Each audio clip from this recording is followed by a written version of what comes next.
Turn on the lights. June 19, 1944.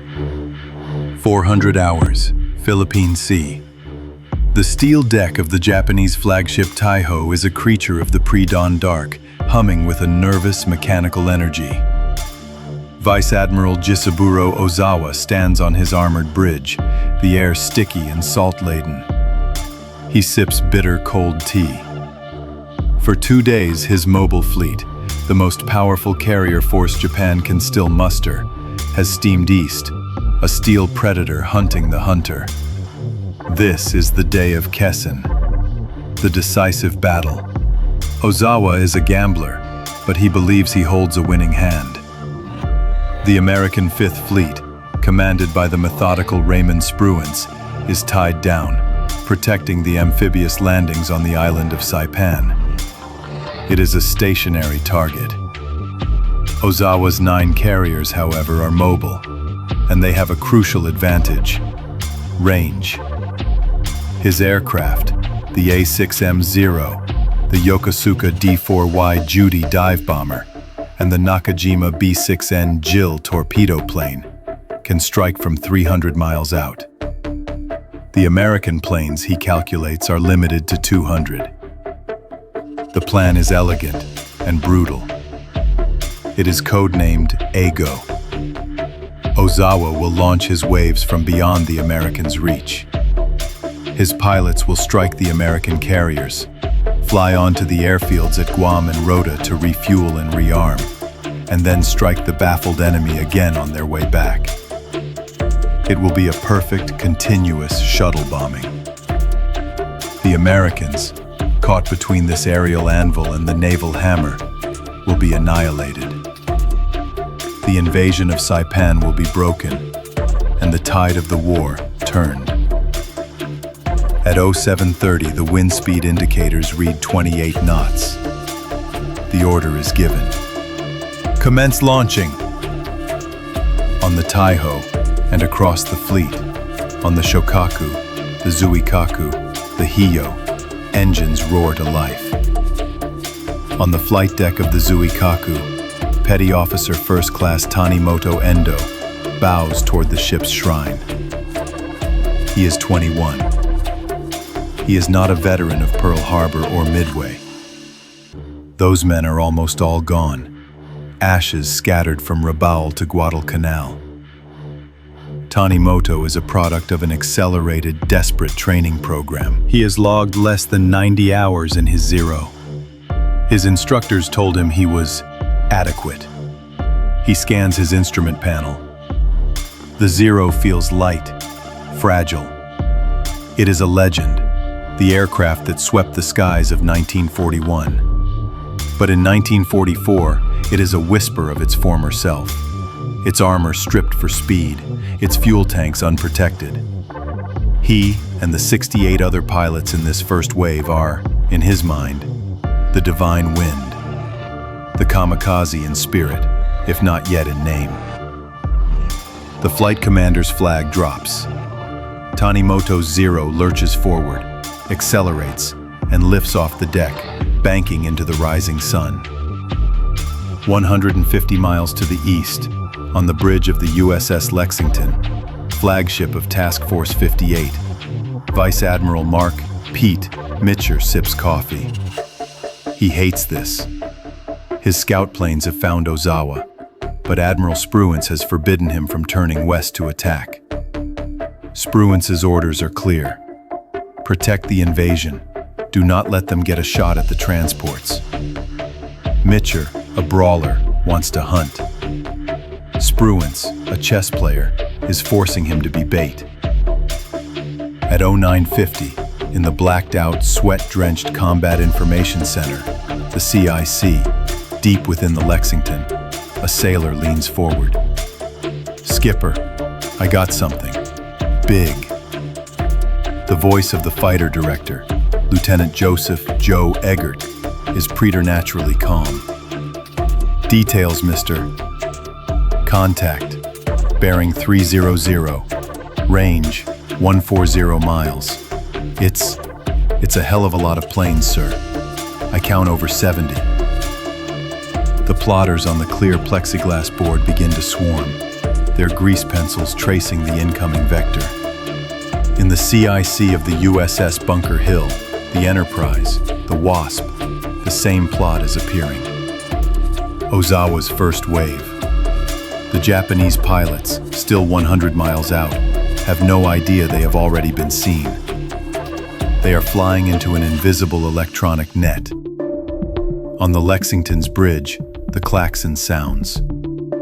Bong, bong, bong. A voice blares over the 1MC loudspeaker. All hands, man your battle stations. Stand by to repel air attack. Pete Mitcher watches his flight deck crews sprint to their aircraft. He turns to his staff. They've taken the bait. Get the fighters up. The order cracks over the radio to the CAP, the Combat Air Patrol, already airborne. And from the decks of a dozen carriers, the new kings of the sky begin to climb. They are Grumman F6F Hellcats, and they are climbing toward Tanimoto Endo's formation, with the sun at their backs. 10:36 hours, 100 miles west of Task Force 58. Petty Officer Tanimoto Endo adjusts his silk scarf. He scans the ocean, endless and empty. His squadron leader, Lieutenant Commander Otori, has just signaled. Enemy fleet sighted in 15 minutes. Tanimoto grips his control stick, his knuckles white. The air is clear. A perfect day to die for the Emperor. He doesn't hear the Hellcats. He doesn't see them. They are 5,000 feet above him, angels in the sun. The radio channel, meant to be silent, suddenly explodes in a shriek of static and panic. Techie, Techie, above, above! Tanimoto yanks his head back. The sun blinds him, but in front of it, black specks are detaching, growing larger, swelling into the thick-bodied, radial engine shapes of the Grumman. They are diving. In the cockpit of his F6F Hellcat, Lieutenant J.G. Alexander Vrachu, already an ace with VF-16 off the Lexington, feels the familiar G-force press him into his seat. He looks down at the Japanese formation. It is perfect, rigid, beautiful. Look at them, he mutters to himself. They're holding formation like it's a pre-war parade. He picks his target, the last Jill torpedo bomber on the left. Splash 1. The air disintegrates. Tanimoto Zero is an F1 car caught in a stampede of freight trains. The Hellcats punch through the formation at over 400 miles per hour, their 650 caliber machine guns, the six-pack, unleashing a torrent of armor-piercing and incendiary rounds. Tanimoto slams his stick left, the Zero responding instantly. But it's not enough. A stream of tracers, looking like lazy orange softballs, floats past his canopy.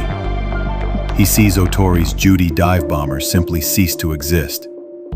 A bright orange-red flash, a cloud of black smoke, and then nothing. The unprotected fuel tanks. Vrachu pulls out of his dive, banks hard, and is immediately on the tail of another. The Japanese pilot, a rookie, makes a fatal mistake. He tries to climb. The Hellcat's powerful Pratt & Whitney R2800 engine hauls Vrachu up with him. The Zero stalls. Vrachu hammers the trigger. Thwack, thwack, thwack, thwack. The Zero's tail section shreds and it tumbles end over end toward the sea. This is not a dogfight. It is an execution. The veteran American pilots, blooded over Raboul and Truk, are facing pilots who have never been shot at. The Zeros, once the terror of the skies, are brittle. They burn. The Hellcats are ironworks. They are armored, self-sealing, and can absorb astonishing punishment. A few dozen Japanese bombers, through sheer luck and desperation, slip through the fighter screen. They are the survivors, pushing on toward the American fleet. They are flying into the second layer. On the battleship USS Alabama, the gunnery officer in Sky Control stares through his binoculars. Target! Judy dive bomber! bearing 090, range 10,000. The ship's 5-inch 38 caliber guns, 8 to a side, tracking in unison, bark. Ka-wump, ka-wump. The black puffs of standard flak appear behind the diving Judy. The pilot jinks, correcting his dive. Load VT, the gunnery officer screams. Load the funny fuse. The next salvo leaps from the ship. This time the shells do not wait to hit.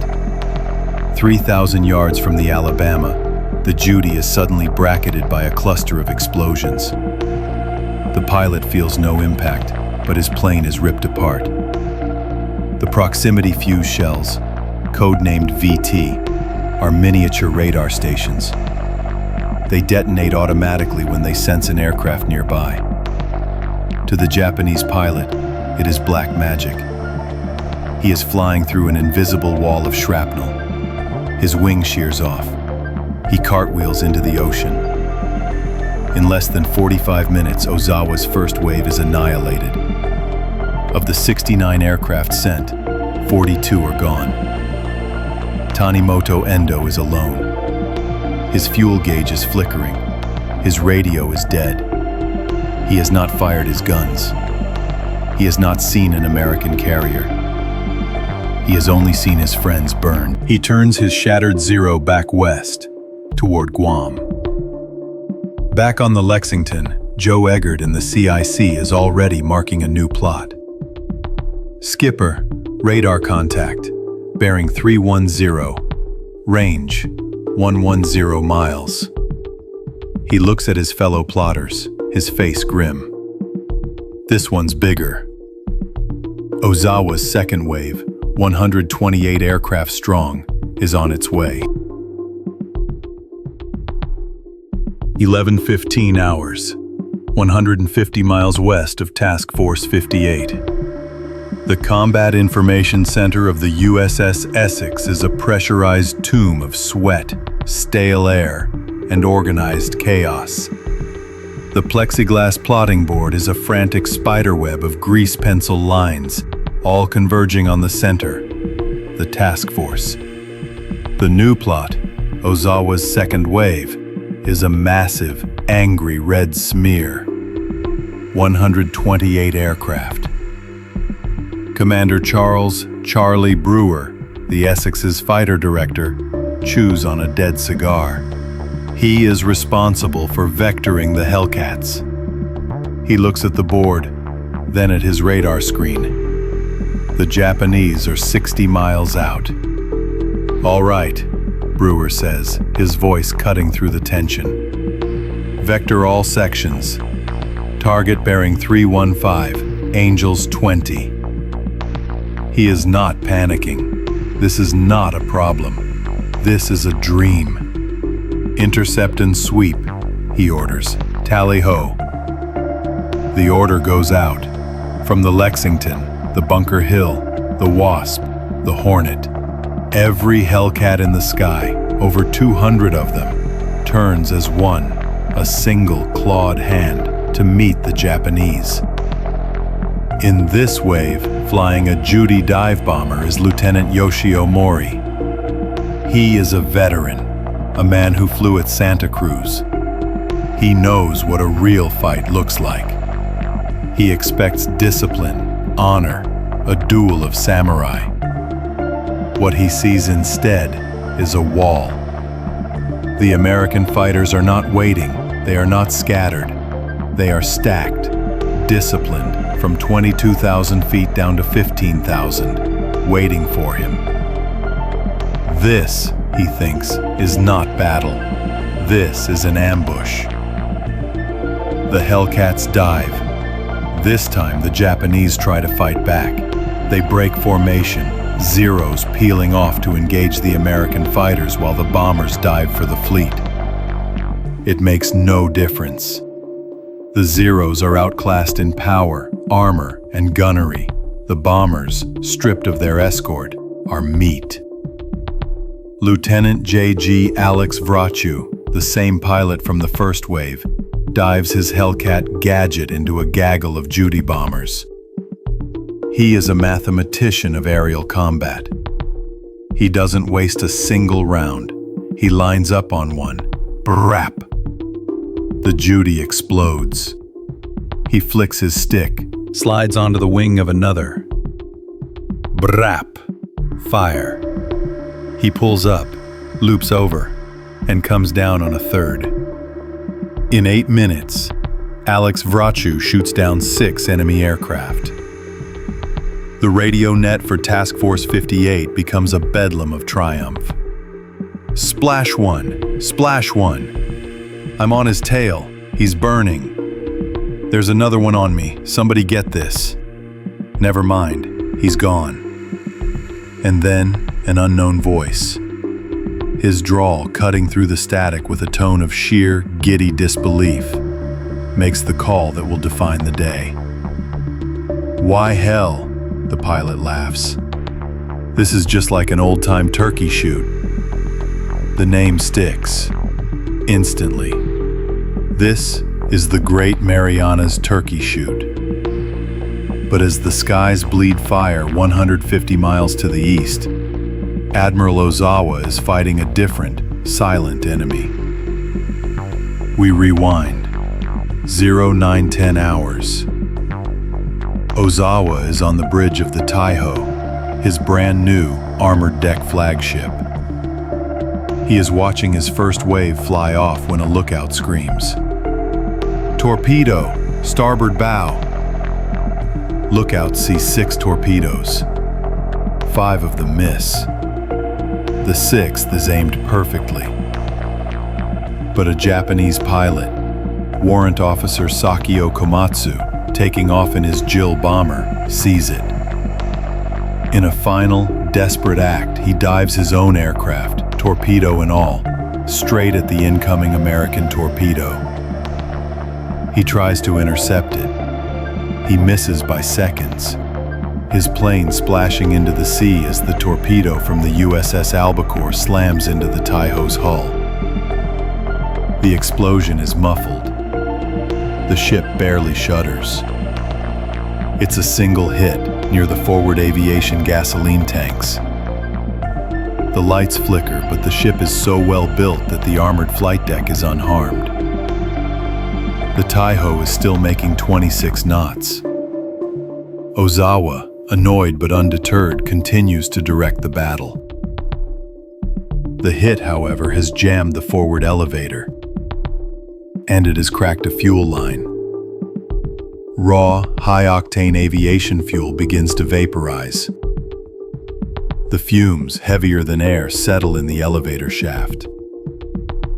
A zealous but fatally inexperienced damage control officer makes a catastrophic decision.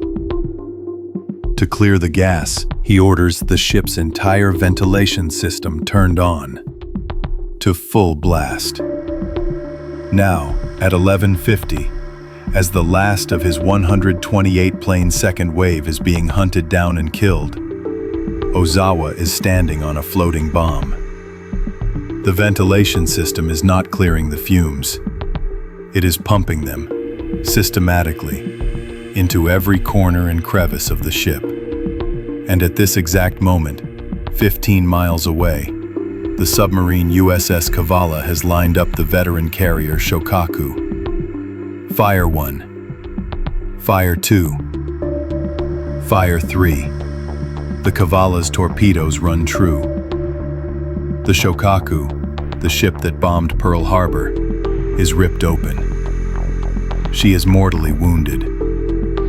Ozawa, on his flagship, is directing a battle that is already lost, with planes that are already destroyed, from a fleet that is, at this very second, sinking beneath him. 12:22 hours. On board the IJN Shokaku, the veteran carrier is dying. She is listing at 30 degrees to port. The decks are slick with oil, seawater, and blood.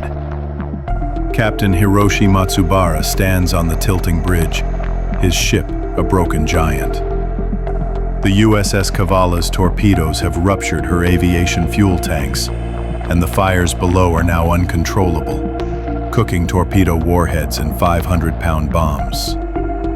Save the Gautier! Save the Emperor's portrait!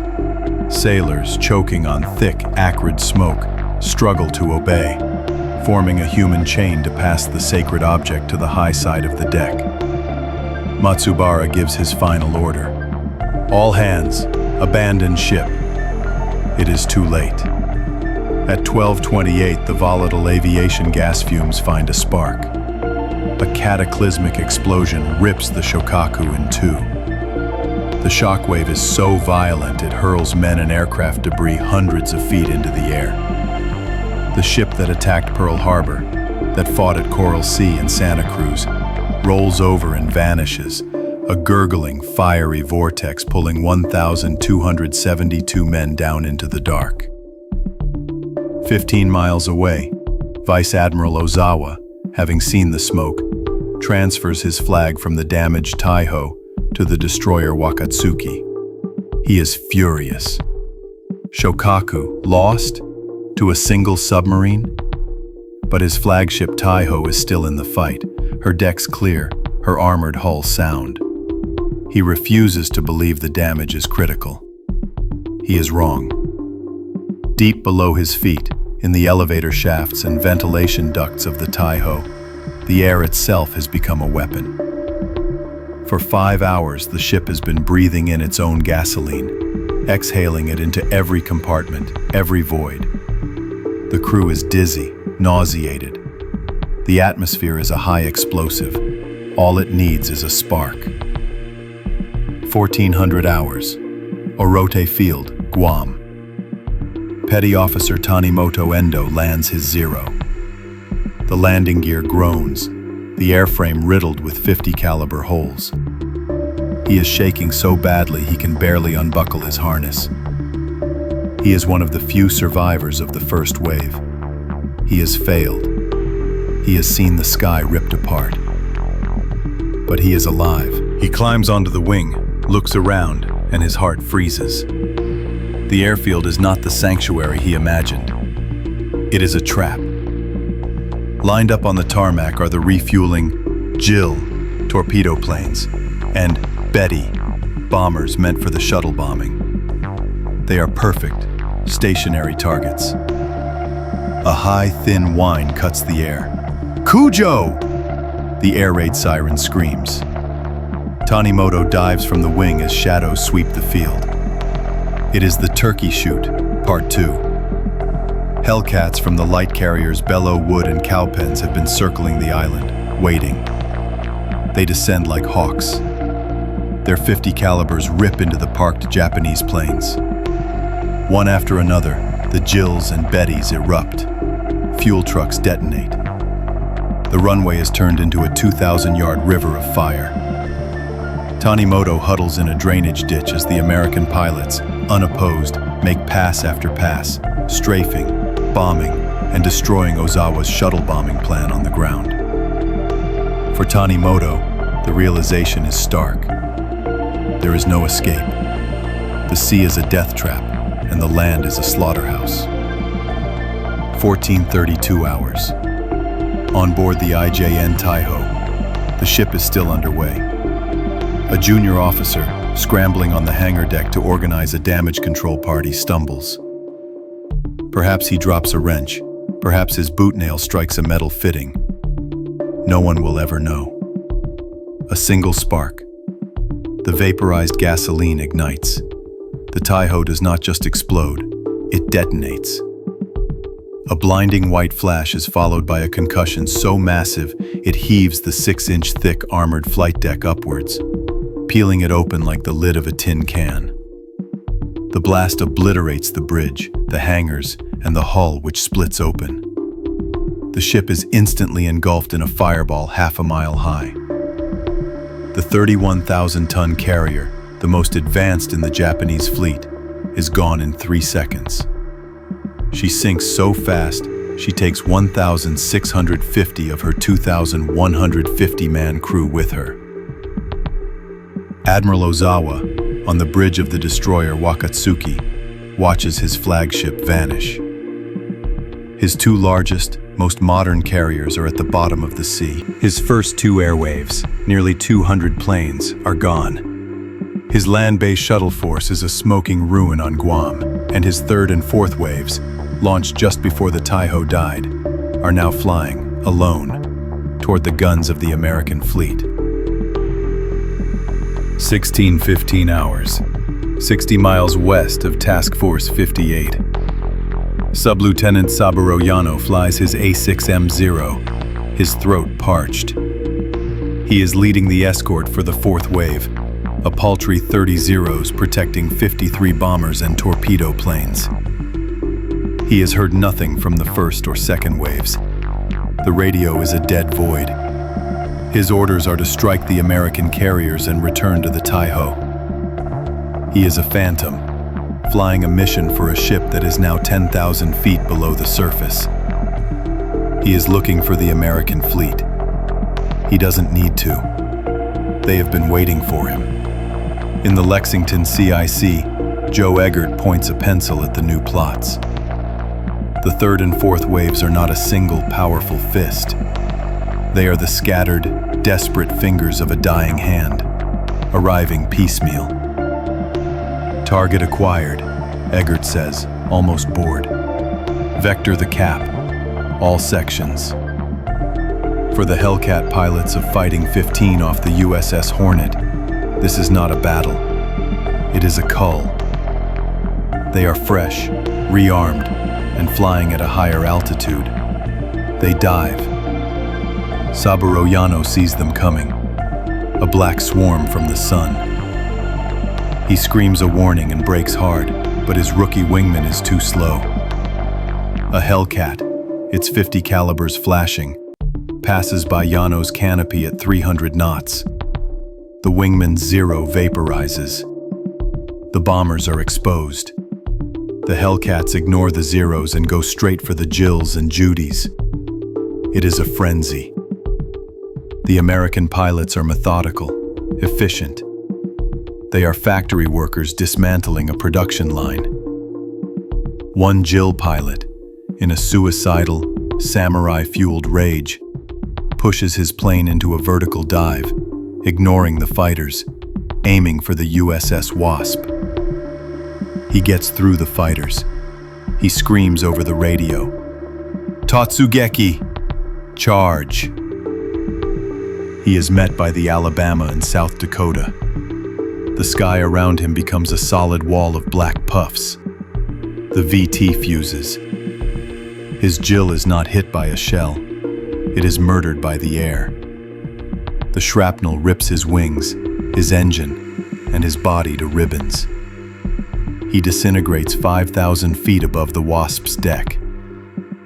By 1700, it is over. Ozawa's third wave. 7 of 15 planes lost. Ozawa's fourth wave. 73 of 82 planes lost. Many of the survivors, like Saburo Yano, are now homeless. Their carriers are sunk. Their remaining fleet is in chaos. They have no fuel. Yano flies his Zero west until the engine sputters and dies. He puts the nose down and glides, unceremoniously, into the vast, empty ocean. 1900 hours.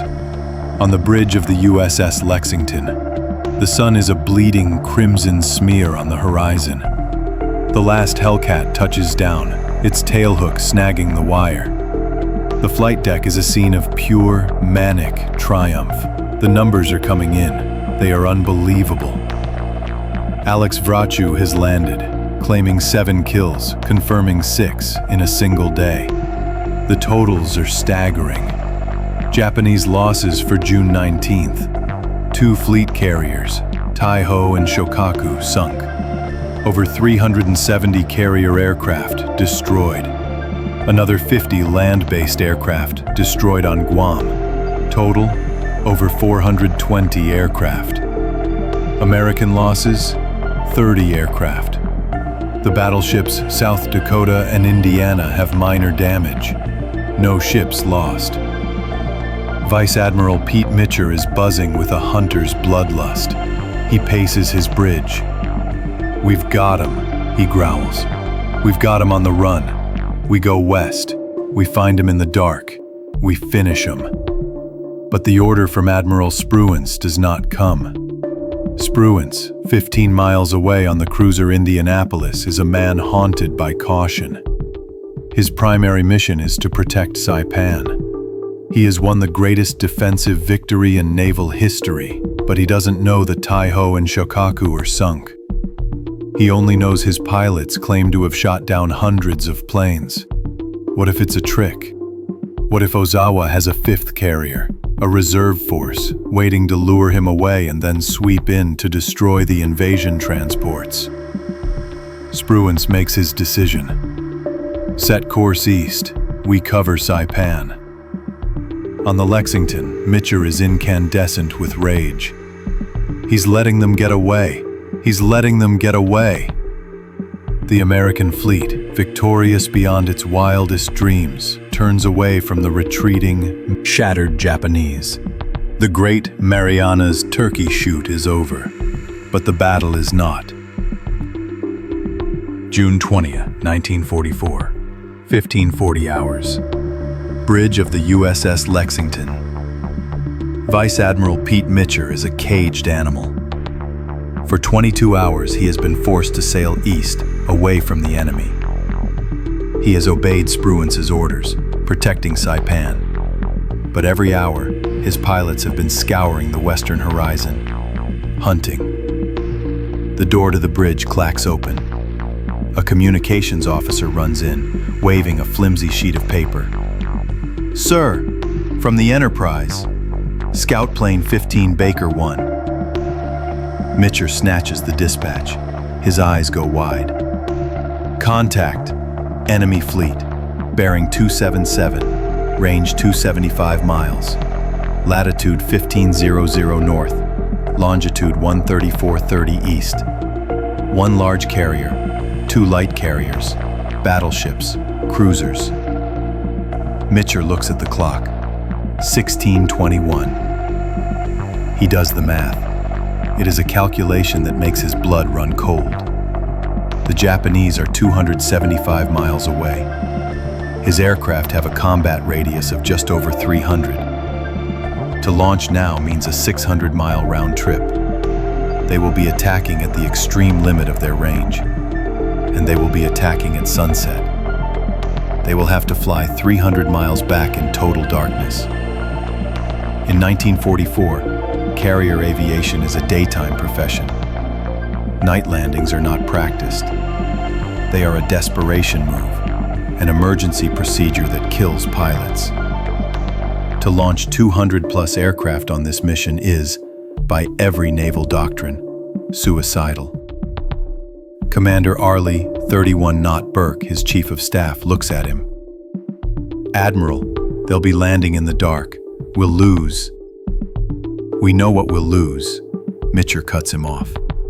He turns to the flag plotter. "What's the wind?" "West, 10 knots, sir. A headwind, all the way back." This is the final, fatal piece of data. They will be fighting a headwind, burning even more fuel.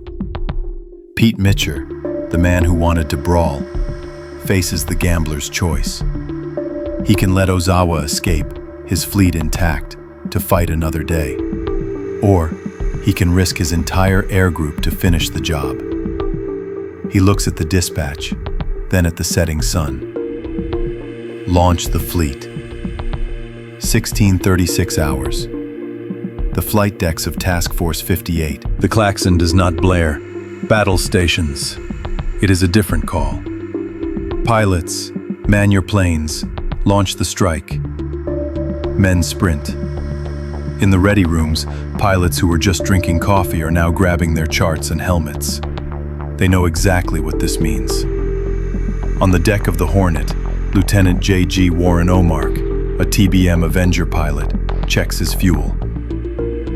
"Full tanks," he mutts to his turret gunner. "It ain't gonna be enough." There is no fear. There is a cold, grim resolution. "We're going," his gunner says. "Let's go." The carriers turn into the wind. The decks pitch and roll. Launch 'em! The first Hellcats claw into the sky. Then the Helldiver bombers. Then the heavy TBM Avengers, turkeys, fat with torpedoes and 500-pound bombs. 216 aircraft from 10 carriers. They form up, a massive, vengeful swarm, and turn west, flying directly into the setting sun. They call it the Mission Beyond Darkness. 1840 hours, 275 miles west, above the Japanese mobile fleet. The sun is a sliver of molten gold, painting the clouds in shades of purple and blood red. Ozawa's fleet is not in a battle line. It is a refugee convoy, running for home, desperately refueling its destroyers. Then the American radar pings. The American pilots see them. Tally-ho! Tally-ho! Fleet in sight! The attack begins. It is not the organized slaughter of the day before. This is a desperate, chaotic, last-light brawl. The primary target is the Zuikaku, the last carrier from the Pearl Harbor attack. She twists and turns, her anti-aircraft fire a frantic, inaccurate spray. But the carrier Hio is less lucky. She is caught refueling. 4 TBM Avengers from the USS Belleau Wood drop from the purple sky. Bombs away. Torpedoes in the water. 2 torpedoes slam into Hio's starboard side. Her engine room floods. A massive gasoline fire erupts. She goes dead in the water, a 24,000-ton torch. Hellcats from the Hornet strafe her decks. Bombs from Yorktown Helldivers rip her apart. At 1932, the Hio is hit by a final, massive internal explosion. She rears up, her bow pointing at the blackening sky, and sinks, taking 250 men with her. It is the 3rd Japanese carrier sunk in 24 hours. The Zuikaku is hit but survives. The battleship Haruna is damaged. But now, it is 1950. It is pitch dark. The American planes, their ammunition gone, their bombs dropped, turn east. The pilots are alone. Their fuel gauges are flickering, and they are 270 miles from home, over a black, featureless ocean. 2110 hours, 200 miles west of Task Force 58. The cockpit of Lieutenant J.G. Warren Omark's TBM Avenger is a dark, green-lit coffin. His fuel needle is not just low, it is resting on the peg. It has been for 10 minutes. He is flying on fumes. He stares into the blackness. There is no horizon. The black sky and the black ocean are one. Vertigo is a constant, suffocating enemy. He is flying by his instruments alone. His gunner in the turret behind him is silent. The radio net is a nightmare of crossed signals and despair. Mayday, Mayday, I'm going in. Tell my... The transmission cuts to static. I've lost the formation. I can't see anyone. Light a light. My engine's sputtering. I'm ditching. I'm ditching. A pilot's voice, calm, resigned. So long, boys. Good luck. A plink as his radio shorts out in the salt water. One by one, the planes are dying. The heroes of the strike are becoming statistics, running out of gas, their engines coughing, seizing, and then the long, terrifying, silent glide into the water. 21:30 hours. Bridge of the USS Lexington. Vice Admiral Pete Mitcher stands in the dark, his face illuminated only by the faint glow of the radar plot. He is a small, wizened man, and he looks ancient. He is listening to the same radio chatter. He is listening to his boys, his pilots, die. His staff is stone-faced. Arleigh Burke whispers, "Admiral, they're not going to make it." The radar operator calls out, "First bogies, range 60 miles. They are coming. But the first planes are 60 miles out and they are already ditching. A new wave of panic hits the radio. "I see the fleet. No, wait, it's a star. I'm lost. Fuel, critical. I cannot hold altitude. I'm blind. Where are you? For God's sake, where are you?" Mitcher has a choice. It is the most terrible choice of his career. The fleet is in condition zebra, total blackout.